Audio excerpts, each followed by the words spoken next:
Hello, everybody, and welcome back to Fandom Fridays. Arcade Striker. Woo! Yeah! Booyah! Woo! Yes, people, it's time to do another Arcade Striker fic. He seems to be a frequent fan favorite on this show, and it's not hard to find out why. His stories are usually great, the characters are fun, and it's just engaging to sit through and just relax and enjoy a good tale. So, without further ado, here is part one of Where No Jedi Has Gone Before. Enjoy. Where No Jedi Has Gone Before by RK Striker JK5. He was dead. Of that much was certain. James T. Kirk held up his hands, or at least his spiritual equivalent. They were now translucent and had an odd blue tinge to him. In a paradoxical way, he felt more alive than he ever had before. He looked up just in time to see the Starfleet captain from the future. "Jean-Luc!" he yelled. "I'm not dead!" He paused. "I can't be dead. I was supposed to die alone." Just ahead, Jean-Luc Picard, captain of the late Starship Enterprise, pulled a corpse out of the twisted mental framework. Kirk walked over him and peered over his shoulder. No emotion was visible on his face as he stared into his own lifeless eyes. Jean-Luc closed his eyes and made the sign of a cross. "Lord, I am sorry, Jim. I should have been able to defeat Saul and A tear ran down his cheek as he gathered up Jim's body. I will see you get a proper burial. It's the least I could do." Jean-Luc began walking straight towards Jim. He was only mildly surprised when the captain passed right through him. It goes over the experience.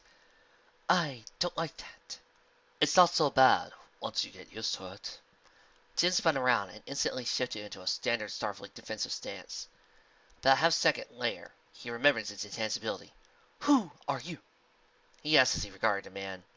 Like Jim, his body had a blue tinge to it and was translucent.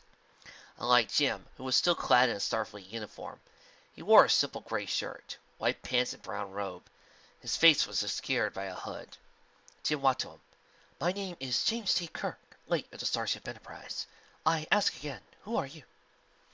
The man pulled down the hood, showing a weathered face and blue eyes that shone with amusement and wisdom. "I am to be your guide into what comes next. It will be confusing and perhaps a little frightening, but I can assure you it will be worth it in the end. Consider it the true final frontier." Jim turned around slowly and looked up. By now, Jean-Luc was halfway up the mountain. "A friend of mine once said that I can take death and turn it into a fighting chance." He shrugged his shoulders. "I guess my chances were all used up." He looked back at the man. "So, what force sent you here? The angels or the devils?" A low chuckle escaped the man's lips. "I wouldn't call all of them angels, but it is a force of the light that sent me." He walked up to Jim and, much to his surprise, placed a hand on Jim's shoulder. "You have done much good, James T. Kirk. It's now time for you to rest. Let the burden of saving the galaxy fall into the next generation's shoulders." For a second he hesitated. Then a thought struck him. "I'm dead. What good can come from hanging around this plane of existence when there's a new one just waiting? All right, lead the way, Mr. He hesitated. A look of confusion swept his face. "By the way, what is your name?" The man laughed. "Ha ha ha! I apologize." He bowed slightly in a sanctuary manner. "I am Obi-Wan Kenobi, but you can call me Ben." Ben put his arm around Jim's shoulders as he led Jim off into the light. "Oh, Ben." "Yes." "Call me Jim." Chapter 1. Crossing the Barrier. Captain's log. Stall date 53010.3. We're to the end of the Dominion incursion. Starfleet hopes that diplomatic relations might be opened with the Romulans. He has been allowed to retrieve Ambassador Spock so he might address the Federation Council on the current state of the Romulan Empire. Jean-Luc Picard stood at attention in Transporter Room 3 as a column of energy appeared on the transporter platform in front of him, coalescing into a humanoid form. Details quickly filled in, revealing the robed form of Ambassador Spock. Spock stepped down from the platform and stood in front of Picard. The captain noted that Spock's face seemed to carry a few more wrinkles than they had last met. Still, the Vulcan carried himself with a quiet dignity that few could match. He He walked up to Picard and held up his hand. Peace and long life, he said, spreading his fingers in a traditional Vulcan salute. Picard nodded and returned to Jester. Live long and prosper. Spock nodded. It is good to see you again, Captain. Picard nodded, and the two walked out of the transporter room. How does Romulus? Spock's right by ours. The populace, through its full support behind the war, once the Dominion's plans were leaked, and also let a lot of the civilians getting involved in issues they might not have. He let out breakfast and continued down the corridor, passing several crew members. The war has done more good for the Romulans than bad. Illogical, but true. Picard nodded. War is the least logical course of action, but sometimes the most necessary. He entered the turbo lift. Shh! Dr. Lovett, Picard said. Picard and Spock continued tightening the car, traversed the tunnels across the various parts of the ship.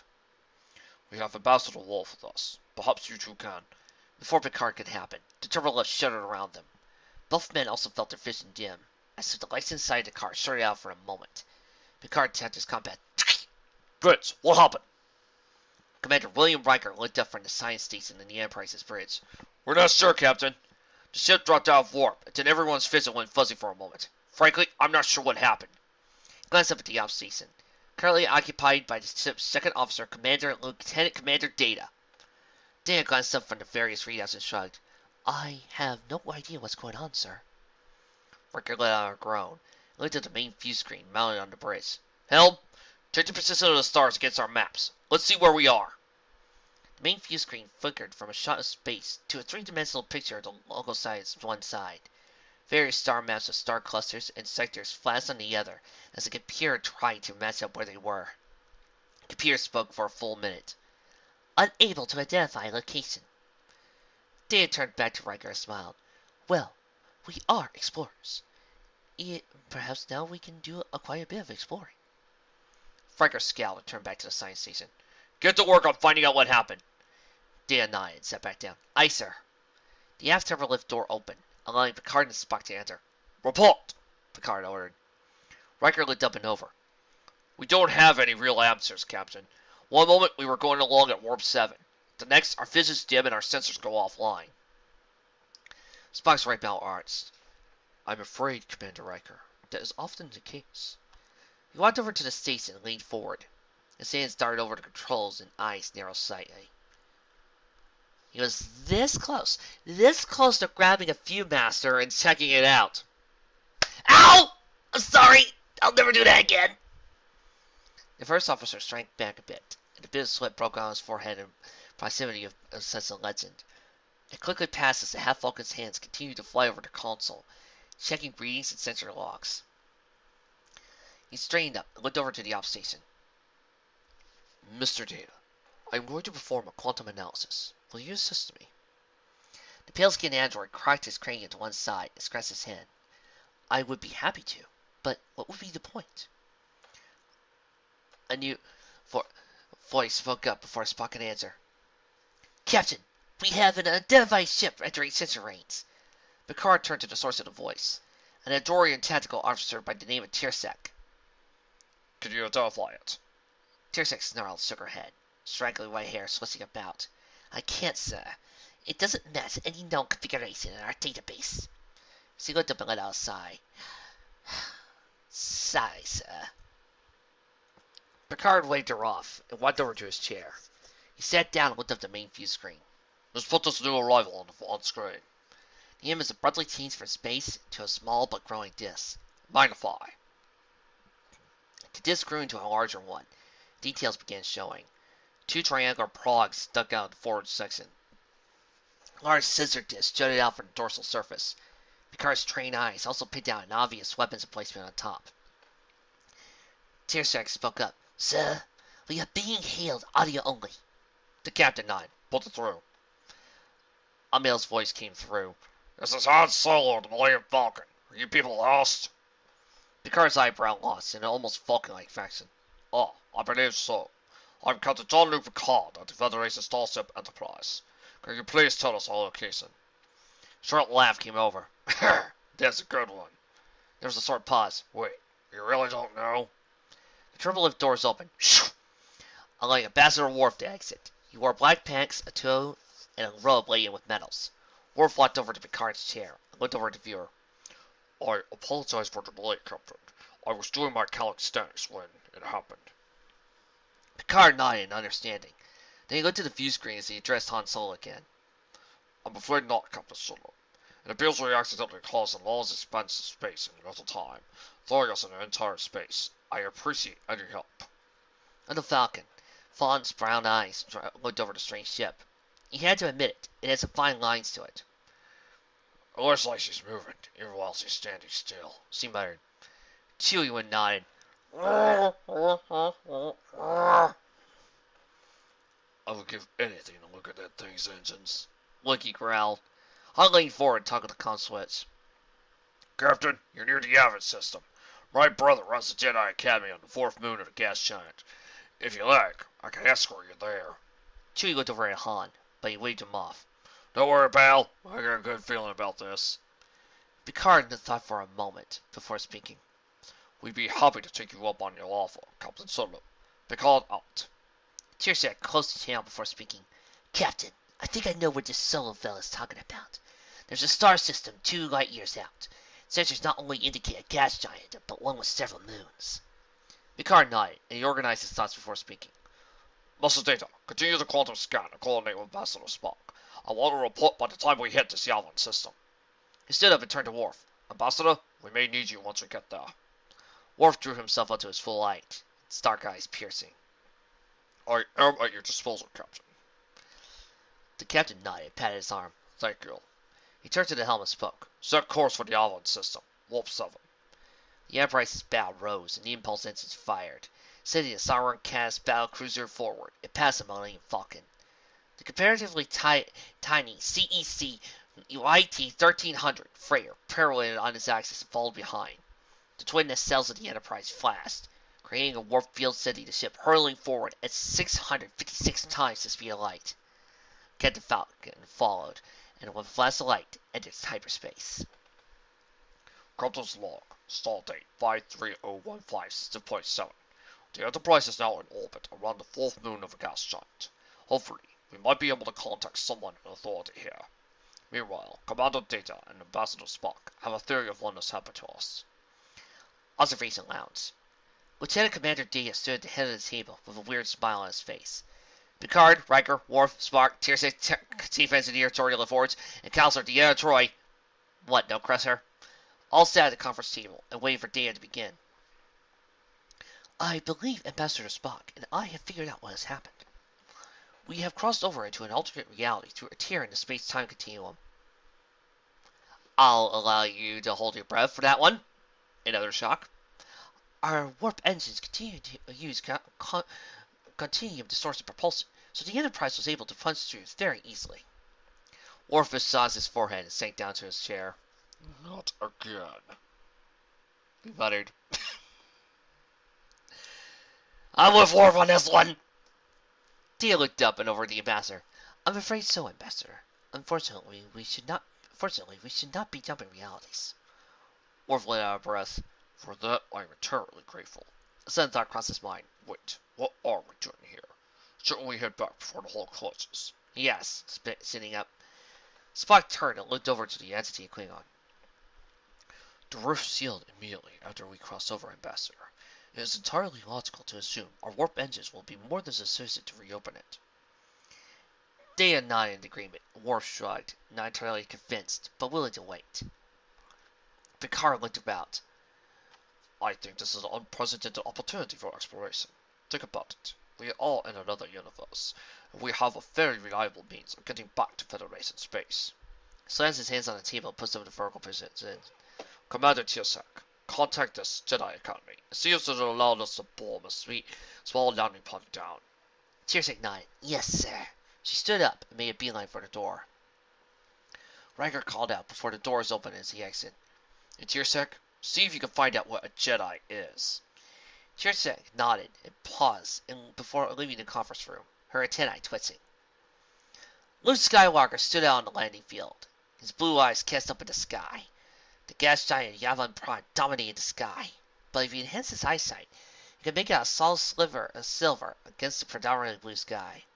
Han and Chewie stood by him as well. It was a student of his. Tenelka Dojo! Tenelka looked slightly up at Luke, her cool gray eyes betraying no emotion. Master, may I ask why I'm here? Luke kept his eyes up on his ship, but spoke to Tenelka. You're a princess, Tenelka, and you've probably got more training in this sort of thing than most of us. Tenelka glanced. But master, I've rejected most of the teachings of my grandmother and the royal court. Jedi Master thought about the machinations, and in some cases, literally cutthroat politics that happen in court. Then you are an even better choice than I thought. He turned to Han. So, when are they coming down? Han shrugged to check his chrono. Their captain said they'd be coming down in about 5 minutes. He looked at Chewie. You got a comm link? The large Wookiee unclipped a small communicator from his ball trick and handed it over to his honor brother. Here you are. Han half smiled before holding it up to his mouth and thumped it on. Enterprise, this is Han Solo. You're planning on joining the welcoming party anytime soon? On the Enterprise, Picard couldn't help but smile. We'll be down shortly, Count Solo. He turned to his hand-picked landing party of Ambassador Spock, Worf, and Commander Data as they stood in Transporter Room 3. Riker protested, but the captain felt that it was more appropriate for him to go down.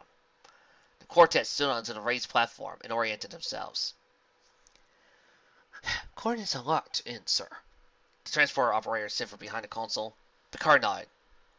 Energize.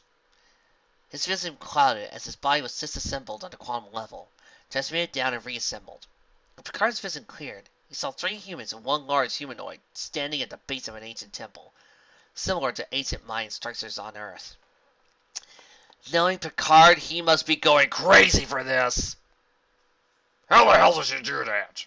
Han asked, his mouth open in shock. Spock stepped forward and spread his fingers in Vulcan salute. I apologize for our abrupt appearance. My name is... He was interrupted by Luke, who stepped forward. Ambassador Spock, right? He held in his right hand, and spread out his fingers down the middle, imitation of Spock's gesture. I am Jedi Master Luke Skywalker.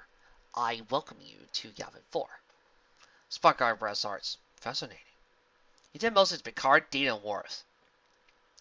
This is Captain Jean-Luc Picard, Commander Data, and Ambassador Worf. We are representatives of the United Federation of Planets. Luke nodded and motioned to Han and Chewie. You already know Han and Chewie.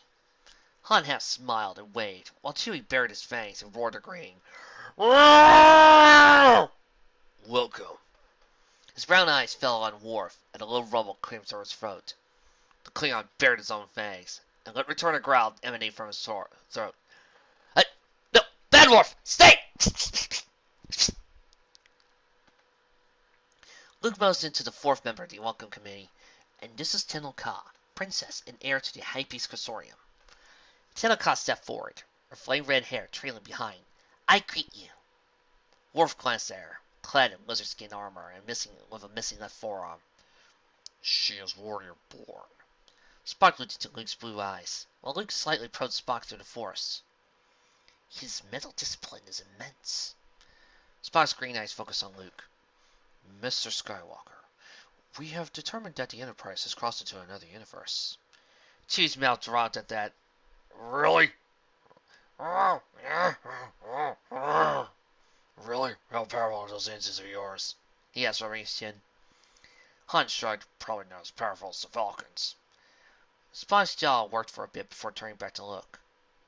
Among my species, there's a technique known as the Vulcan mind meld. It can allow the transfer of a great deal of information over a short period of time. Would that be acceptable? Luke nodded. It might be the best way.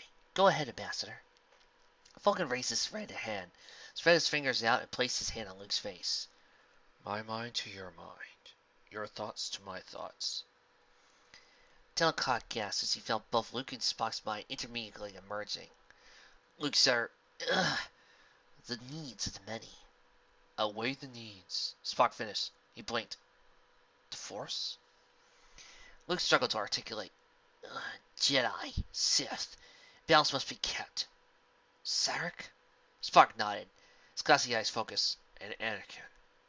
Words, images, and feelings crossed the mental bridge between the two men until Spock broke off the link. shook off his head while Data stepped forward. Are you all right, Ambassador? Spock turned and let the faintest ghost of a smile cross his lips. I am fine, Commander. He straightened his robes and looked over. It was obviously the will of the Force that we arrive here. Luke shook his head, sending his short blonde hair swirling about. No, Spock. It was only logical to tear in the time-space continuum happened so near a gravity well. Worf looked up at Chewie. Did you talk like that before the mind meld? Wookiee shrugged. No certain what to make of it either. Luke motioned to the Jedi Temple. I'll contact Leia. I'm sure she'll want to meet you and possibly open up negotiations. Spock turned his head to Picard. Luke's sister is Chief of State for the New Republic. Picard sided up to Spock and leaned in close. Are you all right? Spock shook his hand, waved him off. Yes, Captain. The mind meld was unusually intense due to Master Skywalker's powers. I found it quite fascinating. Han patted Luke on his shoulder. You okay?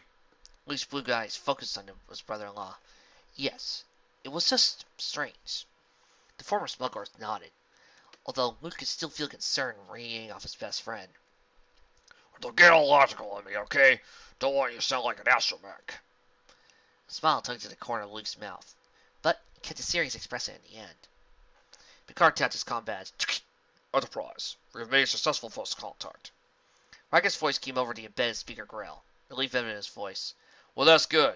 He paused for a moment. When can we expect your return? Picard paused for a moment and turned to the quartet. 1 moment, number 1. The good captain cleared his throat, attracting Han, Chewie, Tennokan, and Luke. Hold under review like a tour of our ship.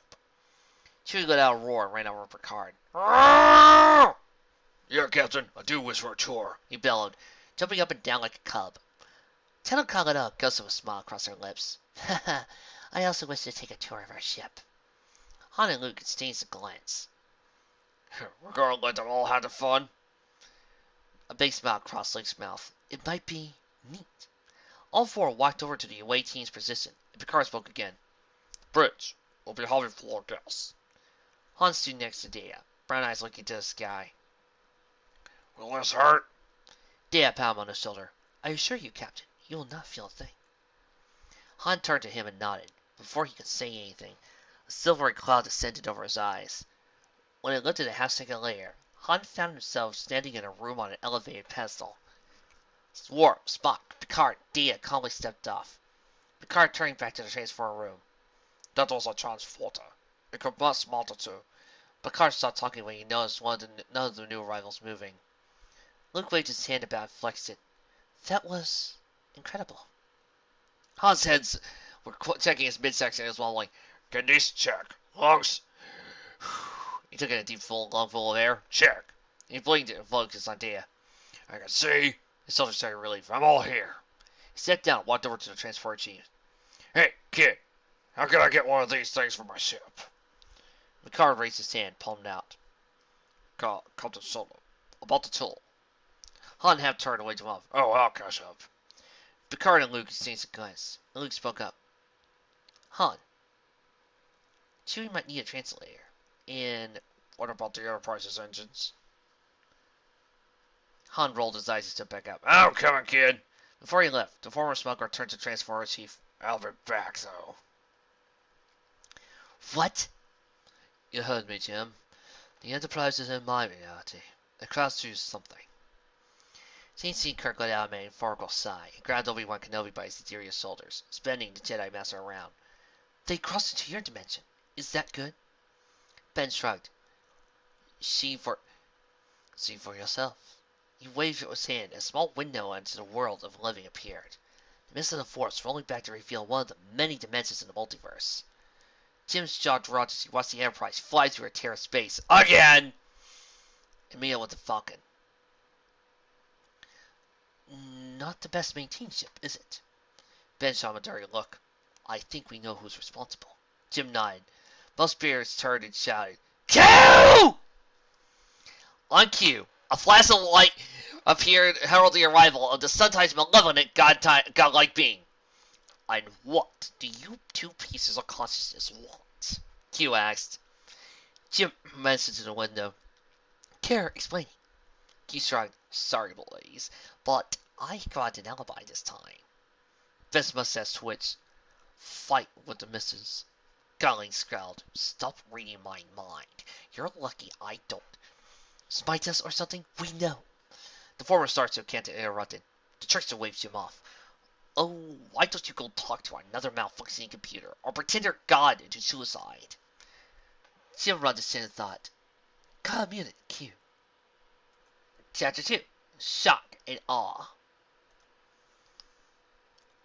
And this is the matter anti-matter reaction assembly.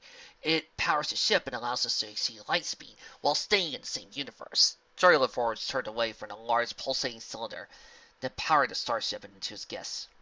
What do you think? Han and Chewie looked up and down with equal looks of awe and envy. Control antimatter reaction, Han said in a hushed tone. This has been a dream for engineers for millennia. Chewie finished for his friend. Jory chuckled in enthusiasm and turned his cybernetic eyes back to the assembly into two conduits that shot the aft cells. Well, it's not that complex once you get down to the basics. Han paid him no mind as he walked up to the pneumatic reaction chamber. His fingers reached out to it, barely brushing a door. How do you regulate the flow of antimatter without blowing the ship up? He asked. Jory reached over and patted the side of the chamber. It's called the lithium crystal. Han turned his brown eyes to Jory and, with a trademark solo grin, asked, Any chance of getting a look at it? Jory groaned and lightly tapped on his shoulder. Brother. Jory looked over at Data with a pleading expression. The android nodded. Captain Solo, would you and Chewbacca like to visit the hangar bay? We have a large complement of shuttles and other vehicles. Han and Chewie exchanged a glance. Sir, why not? Chewie choked his chin. Might be nice. Han mentioned to Data. Lead her way. The android commander smiled and walked off while Han and Chewie followed. Bye, Jory, he said before disappearing down an intersection. Jory raised a sigh of relief. He'd been playing tour guide for nearly 3 hours, and his engines needed him. He turned back to main engineering. Okay, people, he said, clapping his hands together. Let's get that recalibration done. Telecom and Worf sat in 10 forward. The Enterprise's wiring hole. It was on deck 10, on the forward edge of the solar section, hence the name. What is this drink you wish me to try? Telecom asked the Klingon as he sat at the bar. Worf bared his fangs and smiled. It is called prune juice. I shall say no more until you sample some. An older woman approached with 2 mugs clasping in her hands. There you go, Worf. Worf nodded. Thank you, kindly. The bartender turned to Telecom and smiled at him gallantly. So, I hear you're a princess? Telecom nodded. That is a fact. I am heir to the Hebe's consortium, 63 star systems near the core worlds. She raised the mug and took a sip of prune juice. Her storm gray eyes widened. This is a warrior's drink! Another! My apologies to all you Thor fans, but I really, really love that movie. Worf laughed and hanged up his glass near Tenoka. She nodded and hit Worf's glass with her own. Kapla, Tenoka! The warrior's princess tilted her head, but instead of asking Worf what that meant, she simply nodded. Kapla, Worf! Captain's log supplemental. 2 starships have arrived at orbit of Yavin 4, the RSS headquarters frigate for the New Republic, and the ISS Chimera for the Imperial Remnant. Although the New Republic's presence here was expected and even welcome, the appearance of this Star Destroyer has me slightly on edge. Meanwhile, Commander Data and Captain Solo have taken a shuttle to the approximate location of the Continuum Tear. Spock, Worf, Picard, and Luke stood in the shuttle bay and awaited the arrival of the 2 shuttles. Worf scowled. Why don't they let us use the transporters? Luke turned his head to the right. Having the Supreme Commander of the Imperial Navy fence off the bridge might be considered something of a threat. The Klingon ambassador merely massaged the bridge of his nose as the 2 shuttles passed the outer force field that kept the atmosphere and the occupants alive. The first shuttle was the Alderaan, the personal vehicle of the Chief of State of Organa Solo. The sleek, pearl-white vessel touched down with nary a thud. Worf picked out several gun turrets, but they were discreet and recessed. Worf, I hope one day you never meet a Minbari cruiser. That would be insane! What? I had to fire. They had all their gun turrets open. The Imperial shuttle, meanwhile, resembled an armored beetle, with no legs until the leg in the air ascended. The illusion was then complete. Picard exchanged a glance with Luke. Interesting contrast, wouldn't you say? Luke's ice blue eyes glanced over to the two craft. He held up his hand in thought. Now that you mention it. The Alderaan's main hatch opened, allowing Leia, First Fleet Admiral Akbar, and 2 bodyguards to disembark. The Imperial shuttle, meanwhile, disgorged a score of stormtroopers. They lined up on the other side of the main ramp in parade formation, while a white-haired old man hobbled down with the aid of a cane. He looked over to the quartet and stood at attention. I am Grand Admiral Gian Pereira of the Galactic Empire, he said his hand forward. A pleasure, Captain. Picard waited to pair heartbeats before clasping his hand and pumping it twice. I am Captain Jean-Luc Picard, representing the United Federation of Planets. He motioned for the 2 ambassadors. These are Ambassadors Spock and Worf. Pelion nodded out, then turned to Luke. How are you, Master Jedi? Luke shrugged. I will admit, I am surprised to see you here. The Enterprise has been here for a little over a week, and word of it has reached Bastion? Pelion's mustache twisted and smiled. Well, I do admit keeping my ear to the ground on such matters.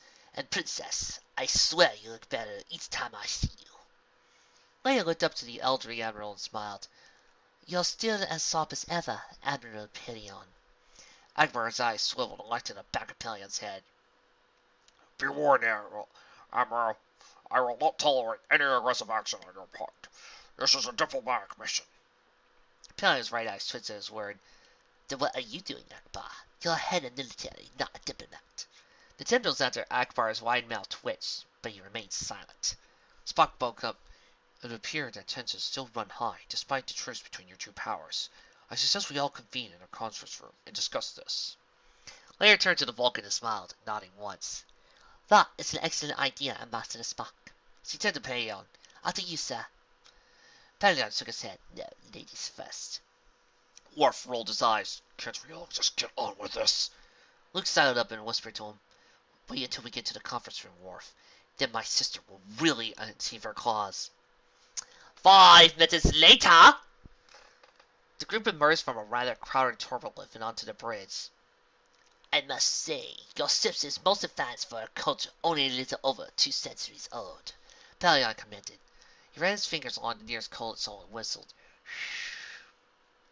These are very clean lines, but an odd user interface. Akbar's eyes focused on the science station. I see nothing wrong with her interface, Pelion. Picard and Spock exchanged a glance as they entered the conference room at the end and the aft end of the bridge. Leia and Pelion sat at the opposite sides of the table. Picard sat at the head, while Luke, Spock, Worf, and Akbar surrounded it. Leia cleared her throat. Captain, the New Republic is a progressive, open society dedicated to peace among the various species. Sometimes it's more successful than others. An alliance between the Federation and the New Republic would be most beneficial. Picard nodded. Well, that more certainly mirrors the Federation. We too are a community of diverse individuals. Pelion raised her hand and spoke up. Yes, but long before the Federation would cease to exist if you enter into an alliance with the New Republic. They'd absorb you. Leia glanced over. Haliginad, the New Republic doesn't conquer systems. She glanced down. That was the Empire's job. Grand Admiral rolled his eyes and tossed his hand to the air. Oh, please, that was Palpatine and his cronies, not the New Empire. Besides, he leaned forward, talk of an alliance with either one of us is a bit premature. We still have to find out if we've traveled through that little rupture and the space-time is deeper. As if on cue, Spock rolled over to the wall-mounted view screen. Actually, Admiral, that's what we're wanting as well. He pressed the button on the computer and beat. Commander Data, are you ready? Shuttlecraft Olsen, en route to the anomaly. The cloud can stay, but the Ferengi in the gorilla suit has to go. Do you get it? He asked Han, yellow eyes wide. For his part, the former smuggler's face was beet red from unsuccessfully trying to hold in his laughter. Finally, he slapped the console in front of him and doubled over as paradox and systems overcame him. Dear, you have to teach my son that one. I just had a thought. But, you know, if we told the Ferengi that the world of Star Wars still uses cash, they would be all over that sucker. Ka-ching! Data 9. Of course, Captain Solo. Salutations to Jason or Anakin. Han waved him off. Oh, tell it to both of them. Jason will be glad he's got another charge to tell Lieutenant Ka, and Anakin will try to figure it out. He asked. His face took on a serious look for a moment. And then maybe you can actually start telling it to Kylo Ren. I mean, good golly, that kid needs a sense of humor. Don't call me Captain Solo. It's Han to you, okay? Dan nodded. Of course. He looked down at the pilot console in front of him. We are now within 200,000 kilometers of the anomaly. Hans pressed several buttons on the console in front of him. Hey, thanks for showing me how to run the cell. A half smile crossed his lips. I'll just see if I can buy one of these from your government. I need a new project. Dia scanned the anomaly. Holographic images of a blue ovoid appeared on one of the screens. The anomaly is emanating subspace radiation, but it's a steady stream. Han glanced over at the readouts on Dia's console. Would that mean it's stable? Damian shrugged. That's what we're here to find out. I am launching the probe. A large gray casing lay on the vertical surface of the cell. Daradian brands driving into the cell. Magnetic cleansing activated, allowing it to flow away before its main thruster fired, sending the probe to the anomaly. A beeping noise came to the seeker. Bleep! It's the Enterprise. Dia said over the intercom channel. Spock's voice came through loud and clear. Commander Dia, are you ready? Dia automatically nodded, even though Spock couldn't see him. The probe is set to emit a warp field radiation master the Enterprise's main engines, and then go through any resulting tear in the space-time continuum. Then it's overturned. A large ripples in space formed, almost as if a wave had crest. The probe slipped through the crack of reality, disappeared. Information collected still streamed to the cell's computers. However, Dia's golden eyes simulated Dia, and a smile blossomed on his face. Within seconds, he led to his chair and pumped his farm. Yes! He shouted. Han stood in amazement. What? What's got you so worked up? Dia cleared to him. Calm down. The quantum signature of the reality probe has entered and matches the Enterprise's quantum signature. He knows as Han's white saint is where we came from. Han sat back in his chair. Oh, well, I knew that. He muttered, waving his hands a bit. Quantum signature, of course, all makes sense. Dia spoke. Enterprise, do you copy? Back at the conference room, Spock turned back to the table. We copy, Commander. He pressed a button and the channel closed. It appears that the negotiations are now on. I just took it linked to the length of the next chapter. Oh boy, we're going to have to hold off on the other parts. But, oh golly, this one looks pretty dang cool. During a break, I took a small peek into what's up ahead. Guys, we have Daleks. I repeat, we have Daleks. This is not a drill. Not to mention, but my doctor, the 11th, is going to show up. And apparently, Sailor Moon. I'm not going to spoil everything, but oh boy, there's going to be some interesting and fun twists. Oh, this is going to be so awesome. But it's Arcade Striker. You know we were going to get awesome. You know there was going to be fun and excitement and entertainment up ahead. Y'all knew this was going to show up, and you knew that this was what we were going to get. I mean, shoot. I bet you don't even have to listen to the review at the end. You probably could guess what I'm going to say that it's going to be good. You could probably guess all of it. So instead, I'll leave you with this for now, and probably after we're done with, say, those lacking spines, maybe we can come back. Or maybe I might decide to do another part later on Friday. Who knows? But for now, that was one down, 1,000 more to go. I'll see you next time.